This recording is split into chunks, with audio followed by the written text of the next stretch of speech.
ঘূর্ণিঝড় রেমেল আঘাত এনেছিল উপকূলে, চলে গেছে তার গতিপথে। তবে রেমেলের আঘাতের যে ক্ষতচিহ্ন তা কাটিয়ে ওঠার চেষ্টায় এখন পর্যন্ত কাজ করছেন বাগেরহাটের যে উপকূলীয় অঞ্চলের বাসিন্দারা রয়েছেন তারা।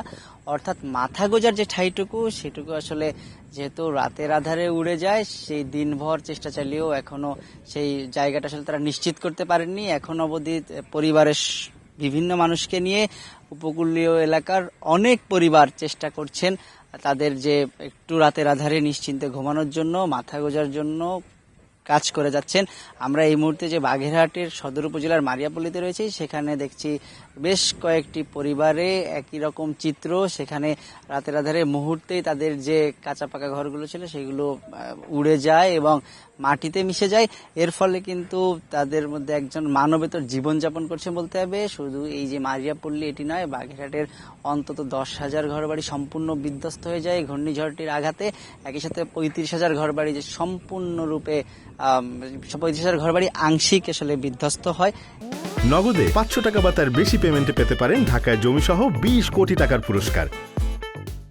এই চিত্র আমরা একটু ঘুরে দেখতে চাই যে আসলে ঠিক কি ধরনের কাজ করছেন। আমরা এখানে কয়েকটি পরিবার দেখছি যারা চেষ্টা করে যাচ্ছেন যে পরিবারের সবাই, নারী পুরুষ শিশুরা মিলে যেন রাত্রি তারা আসলে, যে এখন অনেক রাত হয়ে গেছে তারপরেও তারা চেষ্টা চালিয়েছেন রাতটি যেন তারা আসলে একটু ভালোভাবে কাটাতে পারেন। একদম যদি আবারও পুনরায় কোনো বাতাস আসে তাহলেও কিন্তু আসলে এই ঘরগুলো পড়ে যাওয়ার একটা শঙ্কা তারা করছেন। তবুও কাজ করে যাচ্ছেন। বাগেরহাটের সার্বিক যে চিত্র, এই চিত্র বাগেরহাট, খুলনা, সাতক্ষীরার বিভিন্ন এলাকাতে।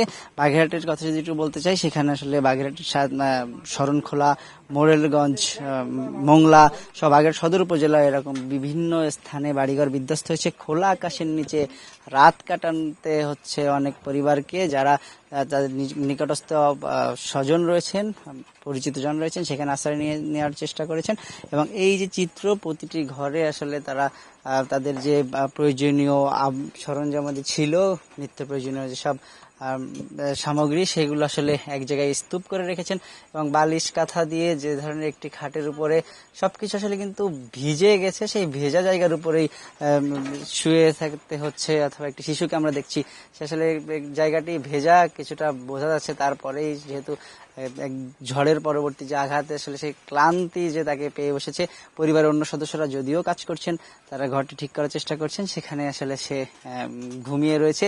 এই বাগেরহাটে যদি শুধু যে ঘর বাড়ি রয়েছে, এই ঘর বাড়ি নয়, একই রকম চিত্র মৎস্য ঘেরও, অর্থাৎ ব্যাপক যে ক্ষয়ক্ষতি সেটি আসলে হয়েছে। অর্থাৎ বাগেরহাটে যে 35,000-এর বেশি মাছের ঘের ভেসে গেছে। এই যে আমরা আসলে দেখছি 2 দিন পরে যে চুলা জ্বালানোর চেষ্টা করা হয়েছে, যেহেতু ঝড়ের রাতে সবকিছু উড়ে যাওয়ার পরে বৃষ্টি এবং 2 দিন ধরে যে তীব্র বৃষ্টি ছিল, সেই বৃষ্টিতে আসলে কোথাও তাদের রান্নার চুলা জ্বালানোর সুযোগ আসলে হয়নি। সেখানে এখন সারা দিনের চেষ্টার পরে, এখানে যে পরিবারটি রয়েছেন তারা বলছে সারা দিনের চেষ্টার পরে তারা কোনো রকম আর কি একটি চুলা ধরাতে পেরেছেন।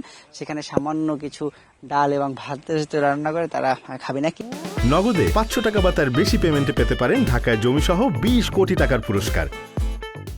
এরকম চিত্র কিন্তু এই যে উপকূলীয় জেলা বাগেরহাটের অসংখ্য পরিবারের মধ্যে, যেসব জায়গায় পানিবন্দী রয়েছেন পরিবারগুলো, তাদের ভোগান্তিও আসলে সীমাহীন। আমি একটু যদি বলতে চাই, সকাল থেকে কিন্তু আমরা বাগেরহাটের বিভিন্ন উপজেলা, রামপাল, মোরেলগঞ্জ সহ একাধিক স্থানে ঘুরেছি। সেখানে যেসব জায়গায় বাঁধ ভেঙেছে, লোকালয় প্লাবিত হয়েছে, সব জায়গাতে কিন্তু একটি বিভীষিকাময় অবস্থা বলতে হবে আসলে। যেহেতু মানবতার জীবনযাপন তারা করছেন, সেখানে রান্না বান্নার সুযোগটুকু তাদের নেই।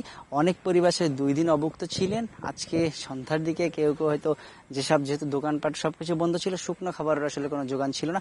আমরা নিকটে আরো একটি মারিয়াপল্লীর বাড়ি দেখছি, সেটিও আসলে পুরোপুরি বিধ্বস্ত হয়ে যায়। তারা নতুন টিন কিনে এনেছেন হয়তো একটু সংস্কারের জন্য। একই সাথে তাদের ঘরের মধ্যে যে চিত্র আমরা দেখতে পাচ্ছি, তাদের যে সামগ্রীগুলো ছিল সেগুলো আসলে বস্তায় করে, যদিও ভিজে গেছে, নষ্ট হয়েছে, তারপরে বস্তায় করে আসলে কোনো রকম রক্ষা করার চেষ্টা করেছেন তারা। এবং একটি জায়গাতেই স্তূপ দিয়ে রেখেছেন। এই ঘরটিতে এই পরিবারটি আসলে রাতে কিভাবে থাকবেন, অথবা তারা এখানে আদৌ থাকতে পারবেন কিনা সেই নিয়ে তাদের সংশয় রয়েছে। অর্থাৎ যেহেতু এই ঘরটি ঝুলে পড়েছে, যে কোনো সময় এটি আসলে ধসে পড়তে পারে। কোনো রকম আসলে চেষ্টা করা হয়েছে কিছু আটকিয়ে বেঁধে রেখে যেন এটি সম্পূর্ণরূপে পড়ে না যায়। এবং এই যে চিত্র, এই চিত্র আসলে তুলে ধরছে ঘূর্ণিঝড় রেমেল কতটা ভয়াবহভাবে আঘাত এনেছিল। যারা এখানে স্থানীয় রয়েছেন এবং বিশেষ করে যারা বয়স্ক মানুষ রয়েছেন, আমরা তাদের সাথে কথা বলেছি, তারা বলছেন এই দীর্ঘদিনে তারা বিভিন্ন প্রাকৃতিক দুর্যোগ দেখেছেন, ঝড় দেখেছেন, কিন্তু ঘূর্ণিঝড় রেমেল যে আঘাত হানার পরে দীর্ঘ সময় এটি আসলে ক্রমাগত আঘাত এনে গেছে, এত দীর্ঘ সময় কোনো ঝড়কে আসলে তারা এইভাবে দেখেননি। এর ফলে আসলে এর ব্যাপকতাও ছড়িয়েছে। প্রথম দিকে এর কিছুটা যে সার্বিক ক্ষতির চিত্র সেটি বোঝা না গেলেও দিনের আজকে সকাল থেকে কিন্তু এই দৃশ্য ফুটে উঠতে থাকে এবং 2 দিন জুড়ে যে মানুষের চেষ্টা, তারা কিন্তু সেই ক্ষতি কিভাবে কাটিয়ে উঠবেন, সেই ক্ষতি কাটিয়ে ওঠার চেষ্টা তারা করছেন। কিন্তু ক্ষতি আসলে কাটিয়ে খুব সহজ তাদের জন্য হবে না তারা বলছেন, অর্থাৎ যেহেতু জীবিকার মাধ্যমও তাদের খুবই অল্প এবং সেই জীবিকার আয়ে তাদের যে আয় এবং সেই আয় উপার্জন থেকে তাদের আসলে এখানে যে নতুন করে সংস্কার করতে হচ্ছে এবং যে সহযোগিতা বিভিন্ন ধরনের, সেই সহযোগিতার আওতায় তারা আসতে না পারাতে কিন্তু উপকূলীয় জেলা বাগেরহাটের বিভিন্ন পরিবার এক ধরনের অসহায়ত্ব আমাদের কাছে প্রকাশ করেছেন। তারা বলছেন যে এক বছরের পর বছর যে প্রাকৃতিক দুর্যোগ, সেই দুর্যোগগুলোতে আসলে তারা নিঃস্ব হন, তারা আবার নতুন করে ঘুরে দাঁড়ানোর চেষ্টা করেন, কিন্তু খুব একটি আসলে লাভ হয় না। যেহেতু প্রতি বছরই, যদি গত 1 দশকের কথা বলি, ঘূর্ণিঝড় রেমেলকে ধরলে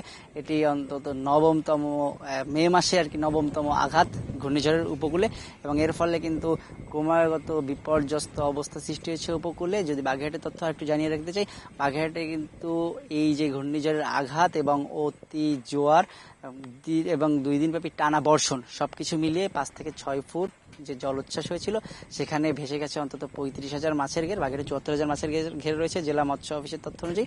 সেখানে প্রায় অর্ধেক মাছের ঘের ভেসে যাতে অন্তত 100 কোটি টাকার ক্ষতি হয়েছে বলে ধারণা করা হচ্ছে। এই ক্ষতির পরিমাণ হয়তো আরও বৃদ্ধি পেতে পারে, কারণ আমরা আজকে দেখেছি যে যখন ভাটির টানে পানিটা নেমে যাচ্ছে, কিন্তু জোয়ারের সময় সেই পানিটা আসলে আবার লোকালয় এবং যে মাছের ঘেরগুলো রয়েছে সেগুলো প্লাবিত হচ্ছে, এবং সে কারণে যারা এখানে স্থানীয় বাসিন্দা রয়েছেন, উপকূলবাসী রয়েছেন, তারা ঘুরে দাঁড়ানোর চেষ্টা করেও আসলে পারছেন না। একই সেই চিত্র আমরা আসলে এতক্ষণ দেখানোর চেষ্টা করেছি, যে ঠিক খোলা আকাশের নিচে যে তাদের রাত কাটানোর প্রস্তুতি এবং চেষ্টা, যে কোনোভাবে মাথা গোঁজার ঠাইটুকু আসলে ঠিকভাবে রাখা যায় কিনা, রাতটা পরিবারের সাথে ভালোভাবে অথবা মাথার উপরে একটু ছাউনি দিয়ে তার নিচে ঘুমানো যায় কিনা, সেই চেষ্টা আসলে উপকূলীয় জেলা বাগেরহাটের অসংখ্য পরিবার করছেন। তো বাগেরহাট থেকে যে ঘূর্ণিঝড় পরবর্তী আঘাতের চিহ্ন, আমার কাছে এই ছিল সর্বশেষ। তানজিম আহমেদ, সময় সংবাদ।